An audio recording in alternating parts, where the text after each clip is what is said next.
ಯಾರೋ ಒಬ್ರು ರಾಯರೆಡ್ಡಿಗೆ ಮೂರ್ಖ, ಶತಮೂರ್ಖ, ಕಂತ್ರಿ ಅಂತೆಲ್ಲ ಬೈದಾಕ್ಬಿಡ್ತಾರಪ್ಪ. ಇಂಥ ಜನ ಎಲ್ಲಿ ಸಿಗ್ತಾರೆ ನಿಮ್ಗೆ? ಹೊಡಿರಿ ಚಪ್ಪಾಳೆ, ಹೊಡಿರಿ. ಅವ್ರು ಏನ್ ನನ್ನ ಬಗ್ಗೆ ಹಿಂಗಂದ್ರೆ ಯಾವುದೋ ಟೈಮಲ್ಲಿ ಏನೋ ಹೇಳ್ತಾ ಇದ್ದಾರೆ, ಸೀರಿಯಸ್ ಆಗಿ ತಗೋಬೇಡಿ ಅಂದ್ರೆ ಆಗತ್ತಾ? ಏನಂತ್ಯ? ಜವಾಬ್ದಾರಿ ಜಾಗದಲ್ಲಿ ಇದ್ದವರು, ಮುಖ್ಯಮಂತ್ರಿಗೆ ಅಡ್ವೈಸರ್ ಆಗಿ ಕೂತಿದ್ದವರು ಆಡೋ ಮಾತುಗಳನ್ನ ಆಡ್ಬಿಟ್ಟು ಬಂದು ಯಾವುದೋ ಟೈಮಲ್ಲಿ ನಡೀತಾ ಇರ್ಲಿ ಅಂತ ನಾವು ಸೀರಿಯಸ್ ಆಗಿ ತಗೋಬಾರ್ದು. ಅದನ್ನೆಲ್ಲ ಚರ್ಚೆ ಆಗ್ಲಿ ಚರ್ಚೆ ಅಂತಾನೆ ನಾವು ಹೇಳ್ತಿರೋದು.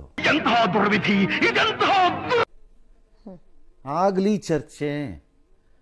ಇದು ಪರಮೇಶ್ವರ್ ಬಿಡಿ, ಪೊಲೀಸ್ ಮಂತ್ರಿ ಅವರು, ಅದಕ್ಕೂ ಪೊಲೀಸರು ಏನ್ರಿ ಸಂಬಂಧ?